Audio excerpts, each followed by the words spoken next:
Claire Hudson had never seen so much open land in her life. The endless Texas sky stretched wide and wild above her, and golden fields rolled beyond the horizon like a sea of wheat. She clutched her suitcase, stepping down from the old bus that had dropped her off in a town so small, it barely had a name. After losing her parents in a car crash and a bitter breakup that left her heart shattered, Claire needed a fresh start, far away from the suffocating noise of Chicago. That's when she found the ad online, Nanny needed for a quiet, respectful 6-year-old girl on a remote Texas ranch. Room, board, and peace of mind included. Peace of mind sounded like a miracle. She applied that same night. The cowboy who hired her didn't say much on the phone. Just that his name was Colton Hayes. That he was a single father. And that he needed someone kind. That last word stuck with Claire. Kind. Not qualified. Not experienced. Just, kind. Colton Hayes opened the door before Claire could even knock. He was tall, broad-shouldered, and rugged in a way that looked carved by the wind and sun. His denim shirt was faded and dusty, and he had a quiet strength in his eyes, but also a heaviness. "You must be Claire," he said in a low voice. She nodded. "Yes, sir." He just nodded back. "This way." Claire followed him into the ranch house, simple, wooden, old but well-kept. And then she saw her. A little girl with big blue eyes and caramel blonde curls, sitting cross-legged on the floor, painting a picture of a horse with trembling fingers. "That's Lily," Colton said, his voice softening. "My daughter." Claire knelt beside her and smiled. "Hi, Lily. I'm Claire." The little girl looked up, her eyes shining with silent curiosity. She didn't speak. Just offered a small wave. "She doesn't talk," Colton said quietly, watching them. "Not since her mother passed."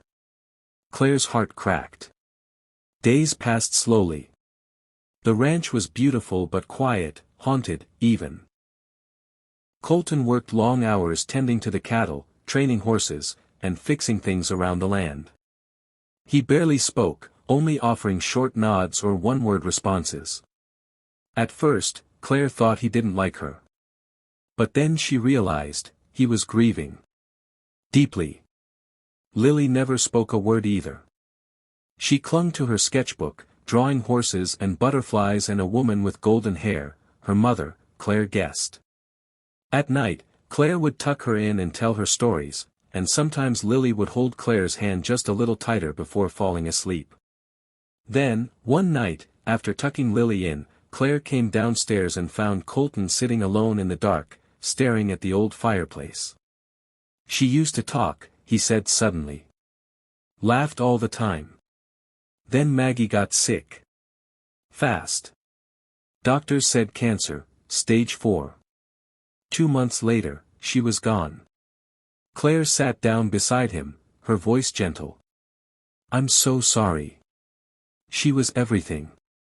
I didn't know how to fix anything after that. Not the ranch. Not Lily. Not myself." Claire placed her hand over his. "You don't have to fix it all at once." He didn't pull his hand away. Weeks turned into months. The ranch began to feel like home. Claire cooked dinner, helped with the animals, and taught Lily how to read bedtime stories out loud. Slowly, like spring melting snow, Lily began to heal. Her first word came during a thunderstorm. "Claire," she whispered, climbing into her arms, shaking.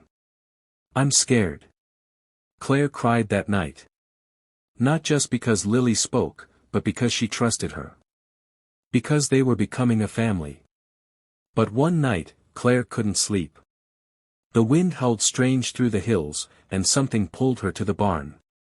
She found Colton inside, kneeling beside an old trunk, crying into his hands. He didn't hear her come in. She saw a photo in the open trunk. Colton. In uniform. Medals. An army badge. "You were in the military?" she asked softly. Colton flinched, then nodded slowly. 10 years. Special Forces. I don't talk about it. Claire approached gently. You don't have to. He looked at her with eyes full of pain. I saw things. Did things.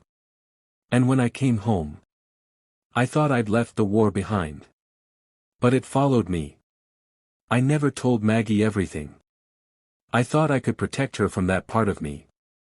But I couldn't protect her from cancer. And I couldn't protect Lily from watching her die. He shook his head. Everyone thinks I'm this strong cowboy. But truth is, I'm broken. I've been pretending for years. Claire knelt beside him. You're not broken, Colton. You're human. And you're doing everything you can to be the father Lily needs. He stared at her for a long moment. Why are you really here, Claire? She blinked. I needed to run from my own pain. My parents died last year. I thought if I helped someone else, maybe I could save myself too. Colton reached up and wiped a tear from her cheek. Maybe we both needed saving. The next morning, Lily came running to Claire with a picture in her hand. It was a drawing, 3 people. A man, a woman, and a little girl holding hands under a bright sun. Above them, in a child's handwriting, was one word, family. Claire looked at Colton, tears in her eyes. Later that week, they visited Maggie's grave together. Lily placed her favorite drawing on the stone. And for the first time, she said, "Goodbye, Mama." Months later, on a warm spring morning, Colton asked Claire to walk with him under the giant oak tree where Maggie used to sit and paint with Lily. There, he took her hand. I never thought I could love again, he whispered. But you taught Lily to speak again. You helped me breathe again. Claire, will you stay? Not as a nanny, but as part of our family. Claire nodded, her voice trembling. I'd be honored. And under that tree, the cowboy who had locked his heart behind silence and grief finally smiled, not the kind of smile that fades, but the kind that only comes when a broken heart is made whole again. Claire never imagined that a quiet 6-year-old girl, a broken father, and a lonely Texas farm would become the most beautiful chapter of her life. Now that spring had fully arrived, the farm brimmed with a new kind of life. Lily, once shy and withdrawn, now knocked on Claire's bedroom door before sunrise. Claire. The horse is awake. We have to give him his apple for breakfast. Claire would smile as she got out of bed, and for the first time in years, waking up early felt like a joy, not a burden. Colton was changing too.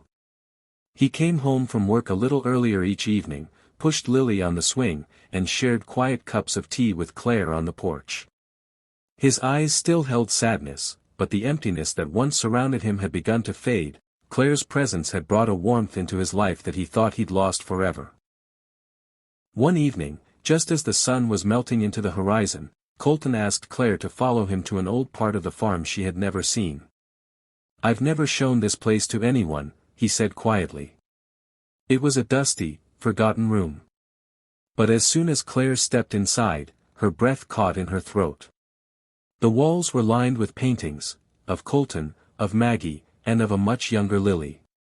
This was Maggie's art studio, he said, his voice thick with emotion. She used to dream of turning this place into an art school for the local kids. But that dream died, with her.